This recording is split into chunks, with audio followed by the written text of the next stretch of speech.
అందరికీ నమస్కారం అండి. వీడియో చూస్తున్నవారు ఓం నమో నారాయణ అని ఒక కామెంట్ పెట్టి లైక్ చేసి కొత్తగా చూస్తున్నవారైతే మా ఛానల్ని సబ్స్క్రైబ్ చేసుకోండి.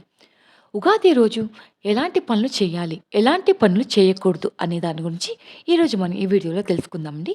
వీడియో స్కిప్ చేయకుండా చివరి వరకు చూడండి. ఈ నెల 30వ తేదీన అనగా మార్చి 30వ తేదీన ఉగాది పండుగ అయితే వచ్చిందండి. ఉగాది తెలుగువారికి ఎంతో ప్రత్యేకమైన పండుగ. మరి ఈ పండుగ రోజు ఏ రాశుల వారికి ఎలా ఉండబోతుందో తెలుస్తుంది. అయితే ఈ పండుగ రోజు కొన్ని పనులు అస్సలు చేయకూడదు. అవేంటో తెలుసుకుందాం. తెలుగు సంవత్సరం ఉగాది పండుగ రోజు నుంచే స్టార్ట్ అవుతుంది. అందుకే ఈ పండుగ తెలుగు ప్రజలకు ఎంతో ప్రత్యేకమైనది. ఈ పండుగ చైత్ర శుద్ధ పాడ్యం నాడు వస్తుంది. ఇక ఆ రోజు ఈ సంవత్సరం ఎలా ఉండబోతుంది, రాశి ఫలాలు ఎలా ఉన్నాయి, గ్రహాల స్థితిగతులు ఎలా ఉన్నాయి, రాసుల వారీగా వారి ఆదాయ వ్యయాలు ఎలా ఉంటాయి అనే విషయాలు పంచాంగంలోనే తెలుస్తాయి. చాలామంది ఈ రోజున పంచాంగం చెప్తూ ఉంటారు కదా, అవి తప్పకుండా వింటూ ఉంటారు చాలామంది. పురాణాల ప్రకారం ఈ సృష్టి ఉగాది నుంచే ప్రారంభమైందని చెప్తున్నాయి. అలాంటి రోజున కొన్ని పనులు అస్సలు చేయకూడదు. అలాగే ఉగాది పర్వదినాన ఎలాంటి పనులు చేయాలో ఇప్పుడు తెలుసుకుందాం. ఉగాది రోజున చేయవలసిన పనులు. ఉగాది పర్వదినాన సూర్యోదయానికి ముందే నిద్ర అయితే లేవాలండి. తలకు నువ్వుల నూనె, ఒంటికి సున్నిపిండి పెట్టుకుని తల స్నానం చేయాలని పురాణాలు చెబుతున్నాయి. ఆ రోజున దేవుడిని నిష్ఠగా పూజించాలని శాస్త్రాలు పేర్కొంటున్నాయి. ఇకపోతే ఈ పండుగ పర్వదినాన కొత్త బట్టలు వేసుకోవాలని పెద్దలు చెప్తూ ఉంటారు. అంతేకాదండి, ఇప్పటికే ఎండలు దంచి కొడుతున్నాయి కదా, కాబట్టి ఇలాంటి సమయంలో ఒక గొడుగు కొనడం ఉత్తమం. ఎండ వాన నుంచి ఇది మీకు రక్షణ అనేది ఇస్తుంది. ఇక రోజున ఇతరులకు విసనకర్రలను దానం చేస్తే ఆ రోజు చేస్తే చాలా మేలు జరుగుతుందని పండితులు కూడా చెబుతున్నారు. మన తాతలు ముత్తాతలు వారి కాలంలో విసనకర్రలతోనే గాలిని విసురుకునేవారు. వీటితో విసురుకోవడం వల్ల ఎంతో హాయి అన్నది కలుగుతుంది. అలాంటి దానం మీరు చేస్తే మీకు ఎంతో పుణ్యం వస్తుందన్నమాట. ఉగాది నుంచి పౌర్ణమి వరకు దేవతారాధన చేస్తే శుభ ఫలితాలు కలుగుతాయని శాస్త్రాలు చెబుతున్నాయి.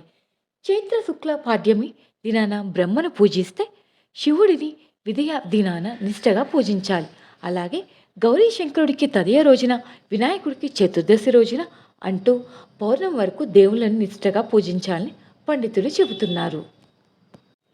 ఇకపోతే ఈ పండుగ రోజున అందరూ ఖచ్చితంగా ఉగాది పచ్చడిని అయితే తయారు చేసుకొని తినాలన్నమాట.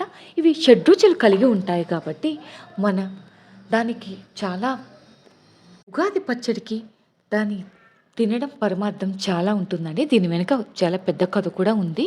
నెక్స్ట్ వచ్చే వీడియోలో మీకు చెప్తాను. ఈ పచ్చడిలోని షడ్రుచులను మన జీవితంలో ఎన్నో అనుభవాలను చెప్తాయి. అంతేకాదండి, ఈ పచ్చడి తాగితే ఆయురారోగ్యాలతో వర్తిల్తారట అని పురాణాలు కూడా చెప్తున్నాయి. అలాగే ఉగాది రోజున చేయకూడని పనులేంటో ఇప్పుడు తెలుసుకుందాం. బద్ధకంగా అసలు ఉండకూడదండి.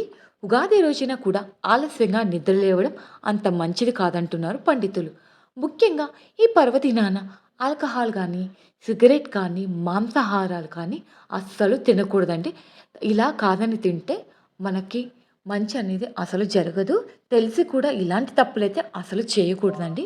ముఖ్యంగా ఆ రోజున పంచాంగ శ్రావణాన్ని దక్షిణ ముఖాన కూర్చుని చేయకూడదు. ఇలా చేస్తే లక్ష్మీదేవి అనుగ్రహం మీపై ఉండదని పురాణాలు చెప్తున్నాయి. తెలుసుకున్నారు కదా. మీరు ఇలాంటి తప్పులు మాత్రం అసలు చేయకూడదండి. చేయాల్సిన పనుల గురించి తెలుసుకున్నారు, చేయకూడని పనులు తెలుసుకున్నారు కదా.